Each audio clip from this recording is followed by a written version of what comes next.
magiging kamangha-mangha ang donut na may tsokolate. Hoy, tigilan mo ang pagkuha ng tsokolate ko mula sa fountain. Oh, ito ay kamangha-mangha. Ano? Oh, Oh, ninakaw mo lahat ng tsokolate. Panahon na para magkaroon tayo ng talent sa pagluluto. Ang iyong... wow! Hooray! Hello, mga kaibigan. Magsimula na tayo? Oh,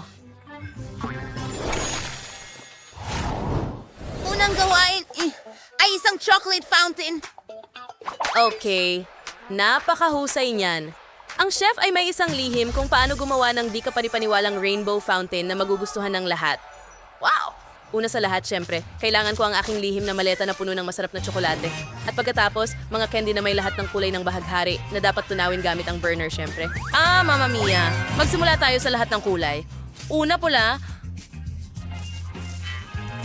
pagkatapos dilaw, berde, kahel, at layla. At ngayon, syempre, kailangan ko ng burner. Tunawin natin lahat ng mga candy na ito. Oh. Oo. Perfection. Tingnan mo itong makulay na fountain ng tsokolate. Hindi ba kahanga-hanga? Oh. Oo. Nakakaakit ang mga matingkad na kulay na ito. Ano sa tingin mo, Lola? Sige, sisimulan ko marahil sa isang limon. Kailangan kong hiwain pa ng mas pino at bigay ng lahat ng katas. Aba, dali na. Lola, pwede ba kitang tulungan? Hawakan mo itong espesyal na kagamitan na parang pistola. Ikot mo ang lemon sa itaas at lalabas ang iyong katas ng lemon mula sa suntok. Ang galing, di ba? Salamat sa pagtulong sa akin, Miley. Ngayon, kailangan kong magdagdag ng asukal. Ihalo ito ng maayos para makuha ang magandang maliwanag na lasa na siguradong hindi iiwan ng bata na walang reaksyon. Ah, ang sarap! Oh, ang asim, pero masarap pa rin. Ibulos natin ang lahat ng lemon jam sa ibabaw ng chocolate fountain at magkakaroon tayo ng lemon fountain. Ah, tingnan mo itong maliwanag na kulay. Kamangha-mangha. Magaling, Lola! Ngayon, gagawa ako ng fountain mula sa soft drinks at magdadagdag ng pulot. Tingnan mo, ibinubuhos ko ang soft drinks sa mangkok. Oh, tingnan mo ang kulay niyan. At syempre, nagdadagdag ng pulot. Haluan natin at ibuhos sa fountain. Magaling! Nahihilo ako. Oh, muntik na akong mahilo. Heto, Apo, gamitin mo ang luma at maaasahan kong panghalo. Salamat, Lola. Hindi ko inasahan ang reaksyon na yan. Sige. Nayalo ko na ang lahat. Na ibig sabihin, maaari ko nang ibuhos ang soda sa fountain. Oh, astig. Tingnan mo ito. Oh, ang ganda. At tingnan mo kung paano ito dumadaloy. Wow! Handa na ako? Tingnan mo ito. Bon appetitos. Wow! Iyon ay, ang ginawa mo. Maraming salamat. Ang rainbow fountain na ito ay mukhang napaka-cool at kahanga-hanga. Gusto ko itong subukan muna. Masarap? Gustong-gusto ko ito. Ngayon, susubukan ko ang fountain ni Lola. Napakaiba nito. Oh, ang dilaw niya.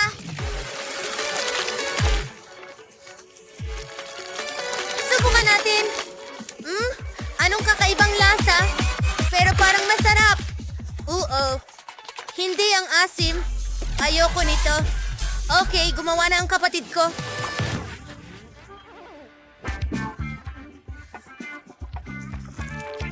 Wow, ang asul nito. Nalalasahan ko ang paborito kong soda. Super! Gustong-gusto ko talaga ito. Oh, hindi ko ito mapigilan. Oh, sobrang sarap talaga. Well, ang nanalo ay ang kapatid kong si Miley.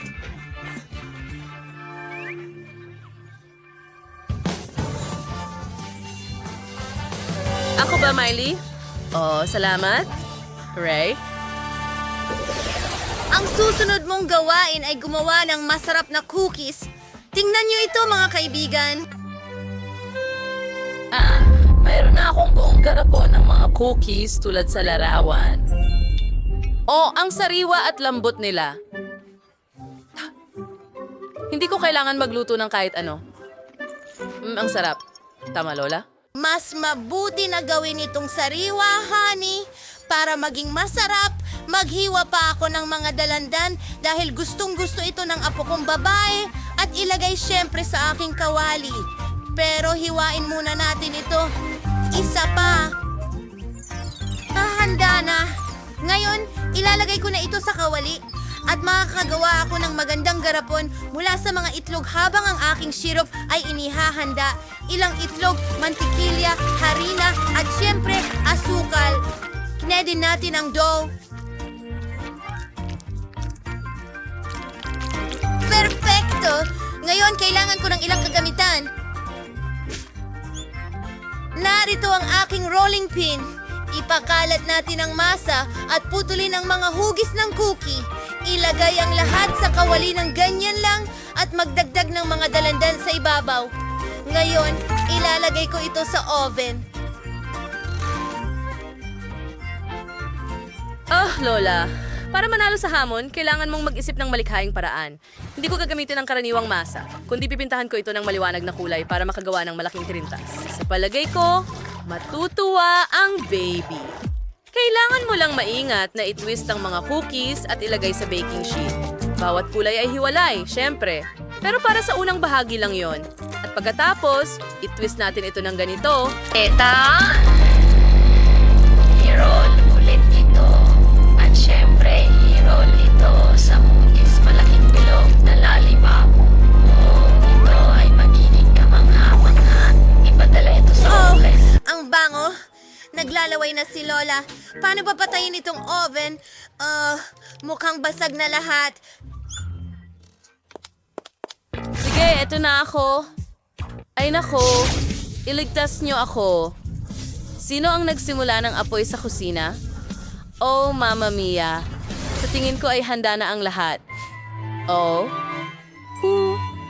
Grabe, ang bilis nun. Ayos lang na medyo nadumihan. Pero handa na akong maghain. Kahanga-hanga? Kita mo, Lola? Oh, mas maganda ang akin. Miley, paano ka naman? Nako, hindi ko napansin na naubos ko ang lahat ng cookies ko. Tama, pwede akong magawa ng cookies mula sa tinapay, di ba? At lagyan ng Nutella imbes na tsokolate. Ayan, puputol-putulin ko lang ng bilog itong tinapay na ito. Ganun lang. At lagyan ng Nutella sa ibabaw. Gustong-gusto ko ito. Pati na rin ang kapatid ko. Siyempre, lagyan natin ng Nutella ng ganyan para parang chocolate chip cookies. Perfecto. Tama? Oh, mahal. Oh, hindi talaga. Okay, handa na tayo, baby. Wow, chef! Ang galing nito! Talagang gusto ko ito. Subukan natin. Sobrang sarap at maliwanag. Tingnan natin. Ano yon? Mukha siyang tinapay.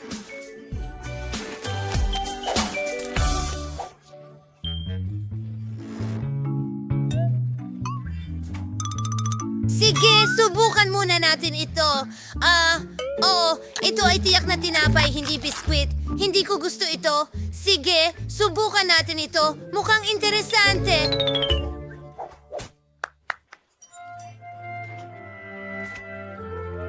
Wow! Oh, cookies na may mga dalandan. Paborito ko. Oh, cool. Salamat, Lola. Kamangha-mangha. Panalo ka. Oh, talaga? Sige. Salamat, baby. Pakiluto mo ako ng french fries.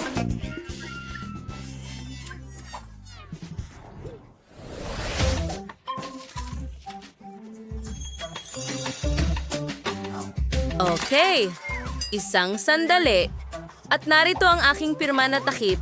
Panahon na para ilabas ko ang aking mga badge at balata ng mga patatas. Kunin natin ang gadget na ito.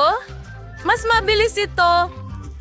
Oh, perpektong pagbalat. Kamangha-mangha. Sana maging makinis ang mga hiwa kung gagamit ako ng espesyal na pagputol. Kita mo. At mas mabilis ito sa ganitong paraan. Oo, ito ang kailangan ko para sa aking putahe. Halos tapos na. Ang natitira na lang ay iprito ng mabuti ang mga patatas at may lalagay ko na ito sa bag. Narito ang ating fryer, ilang sandali lang at handa na ito. Ilagay natin ito sa bag. At, anong bango? Ano, Lola? Oh, fast food lang ang nasa isip mo. Ang mga patatas mo ay pwede magpasakit ng tiyan ng bata. Mas mainam na magluto ng masustansyang patatas at iluto sa oven. Kukuha ako ng ilang hiwa ng bacon at gagawa ng mga bulaklak para sa mahal kong apo. Oh, gustong-gusto niya ito? Hayaan siyang mag-enjoy sa mga rosas. Napakaganda! Ilagay ito sa oven at maghintay. Well, hindi talaga ito mas masustansya. Anong nangyayari? Oh, Miley, huminto ka. Masasaktan ka. Wow, ang laki at talas ng kutsilyo na ito. Mas mabuting kunin na ang mga nakahiwa ng french fries, honey. Ibibigay ko ito sa iyo. Oh, salamat, Lola. Oh, magpiprito ako gamit ang waffle iron. Oh, tama yan. Heto na. Astig! Ilagay natin dyan at maghintay. Wow! Oh, mahal, kailangan mo bang magdagdag ng keso? Oh, magandang ideya iyon, Lola. Mas magiging masarap ito sa ganitong paraan. Gagawa ako ng magagandang cheese waffle na ikatutuwa ni Betty.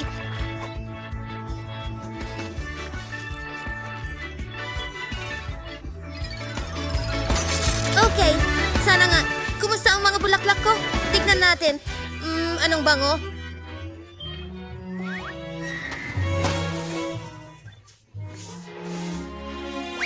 Nakatayo na ang buong tore ko. Sige na, Betty, subukan mo. Wow, ang daming french fries. Hindi ko pa kailaman natikman ito sa buong buhay ko. Hindi ko muna gagalawin ng tore. Gusto ko munang simulan sa waffles. Interesante, subukan kung anong lasa nila. Oh, sa totoo lang, medyo hindi maganda ang kinalabasan. Hindi ko ito uubusin. Aba, ang cute ng mga bulaklak na niluto ni Lola. Nang sarap nila. Subukan natin. Oh, napakasarap pala nila. Well, oras na para subukan ng tower. Oh, ito rin ang french fries. Masarap. Salamat, chef. Ang sarap. Oh, hindi ako makapigil. At busog na ako. Oh, hindi ko na kaya.